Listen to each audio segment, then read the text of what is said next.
Hello বন্ধুরা, তোমরা সবাই কেমন আছো? আশা করছি খুব ভালো আছো। আমিও খুব ভালো আছি। তো অনেক দিন পর আবার একটা ব্লগ নিয়ে এলাম। তো কোনো মতে সময় পাচ্ছি না ব্লগগুলো রেডি করার, কিন্তু আমি ভিডিও সবসময় নিয়ে রাখি যাতে ব্লগটা দিতে পারি, কিন্তু কোনোভাবে আর টাইম হয়ে ওঠে না যে আমি ব্লগটা রেডি করে ভিডিওটা ছাড়বো বলে। তো দেখতেই পাচ্ছ 2:40। তো আমরা এত রাত্রে কোথায় যাচ্ছি সেটাই হচ্ছে ব্যাপার। তো কোথায় যাচ্ছি সেটা দেখতে হলে জানতে হলে দেখতে তো হবেই। আমি উল্টো বলে দিয়েছি, অনেক দিন পর তো তো নিজেরই কেমন একটা লাগছে। তো আমরা হঠাৎ করে অনেক দিন পর রাত্রে একটু বেরিয়েছিলাম, এটা দরকার ছিল বলেই বেরিয়েছিলাম। তো সেটা তো জানতেই পারবে কেন গিয়েছিলাম। তো তার আগে দেখো, কলকাতার রাস্তা রাত্রের বেলা, হয়তো যারা ঘুরেছো তারা তো জানবেই, আমিও ঘুরেছি আগে, কিন্তু তাও আজকের একটু ফাঁকা ফাঁকা লাগছে আর একটু আলাদা, তাই একটু ভিডিও নিচ্ছিলাম। অনেকেই হয়তো বুঝে গেছো রাস্তাটা কোথায় বা কোন দিকে যাচ্ছি আমরা। তো অনেক দিন পর যখন আমরা রাত্রে বেরিয়েছিলাম অনেকটাই ভালো লাগছিল। তো আমার সাথে কে যাচ্ছে সেটাই তো তোমাদের বলা হয়নি। আমার সাথে বাবান যাচ্ছে, বাবান গাড়ি চালাচ্ছে। তো আমি ভিডিও করছিলাম পুরো রাস্তা বসে বসে। অনেকটা রাস্তা তো, তাই কি করব খুঁজে পাইনি, তাই জন্য ভিডিও করতে বসে গিয়েছিলাম। দিয়ে দেখলাম সব শুনশান চারপাশ। তো বলতে বলতে আমরা পৌঁছেও গেলাম। তো সবাই চিনতেই পারছো এটা কোথায়। চলো, আমরা যাচ্ছি কি কেউ আসছে কাউকে আনার জন্য আমরা যাচ্ছি, সেটা তো আস্তে আস্তে ক্রমশ প্রকাশের দিকে যাব। তো তার আগে ঢোকার মুখেই সবসময় এই জিনিসটা দেখলে আমার খুব ভালো লাগে, তাই জন্য রাত্রেবেলা আরোই ভালো লাগছিল। তো আমরা তারপর গাড়িটা রাখার জন্য যাচ্ছিলাম। আমার ভেতরে এই যে গাড়ি রাখার যে জায়গাটা এত ভালো লেগেছিল। অনেক মুভিতে আমি দেখেছিলাম এই রকম পার্কিংয়ে গিয়ে মারপিট, বা অনেক ভূতের সিনেমাগুলো দেখেছি আমি, যেগুলো এই রকম জায়গায় শুটিং হয়, মানে হয়েছে। তো আমার বারবার শুধু ওটাই মনে হচ্ছিল, এই বুঝি ভূত বেরোবে, এখান থেকে ভূত বেরোবে। তো আমি ওটাই বাবানকে বলতে বলতে বলতে বলতে ওর মাথাটা খাচ্ছিলাম। ও বলতে বলতে আমরা পৌঁছে গিয়েছি। তো আমরা কোথায় গাড়ি রাখবো খুঁজেই পাচ্ছিলাম না, কারণ এতটাই ভিড় ভেতরে। তো লাস্ট পর্যন্ত একটা জায়গা পেয়েছি, সেখানে গিয়ে এদিক ওদিক হচ্ছিলাম। তারপর দেখলাম ভালো লাগছিল, ছবিটা তুললাম, মানে ভিডিও করছিলাম। আর বাবার অনেকদিন গাড়ি চালাইনি তো, তাই জন্য আমারও ভয় ভয় লাগছিল, ব্যাপারটা এটাই। তখন বাজে রাত 2:59। আমরা তখন অলরেডি পৌঁছে গিয়েছি। তারপর আমরা একটু ভাবানকে বললাম হাওয়া খাওয়াতে নিয়ে যাব।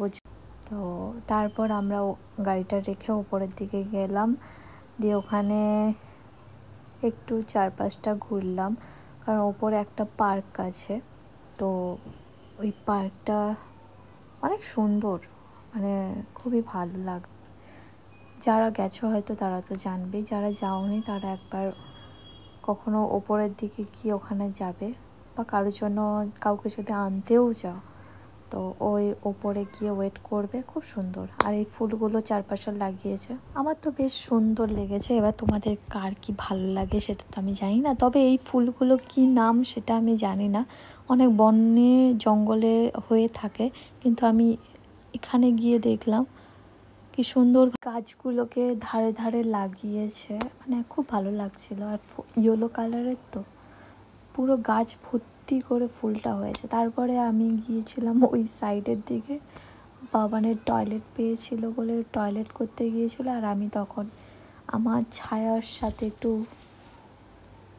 ইশারায় কথা বলছিলাম যে আমার ভেতরে কি কোনো আত্মা ফাত্মা আছে নাকি। যাই হোক, তারপর অনেকক্ষণ দাঁড়িয়েছিলাম ওখানেই অনেকটাই সময় ছিলাম।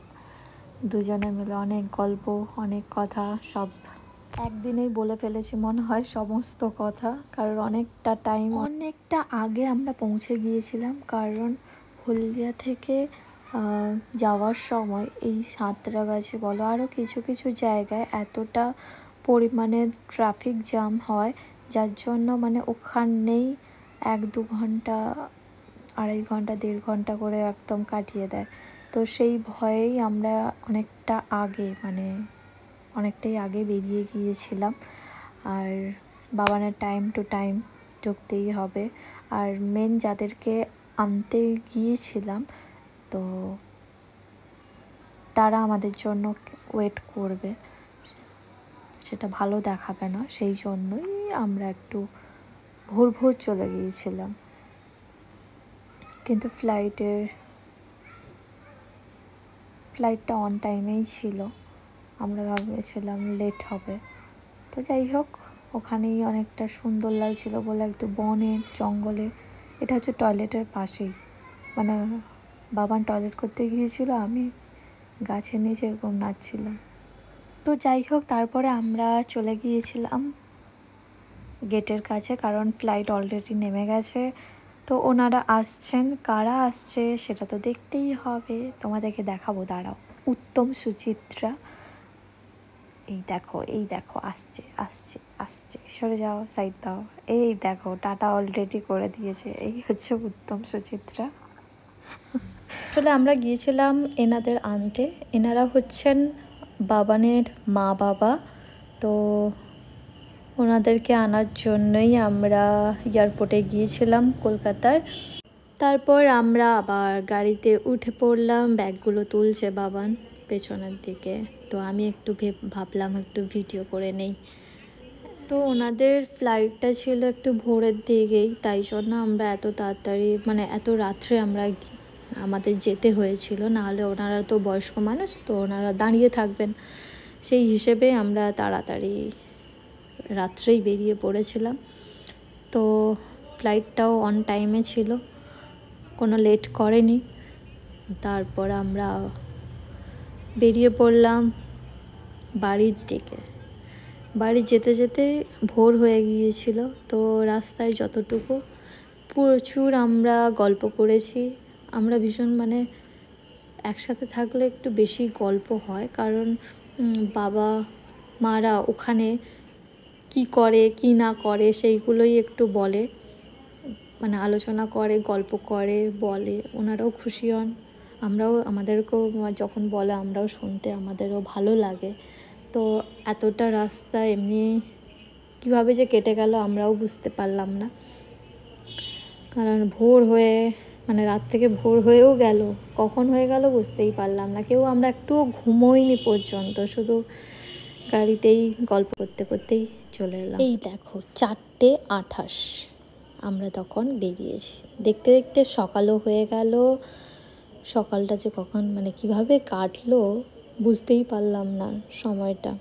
যাই হোক, চলো কতটা যাওয়া যায়, অনেকটা আমাদের যেতে হবে, অনেকটা রাস্তা আমরা এসেছি, আবার সেই রাস্তায় আমরা ফিরবো, কারণ আমাদের হলদিয়া আবার ফিরতে হবে, বাবা মাদেরকে বাড়ি নিয়ে যাওয়ার জন্যেই আমরা এসেছিলাম।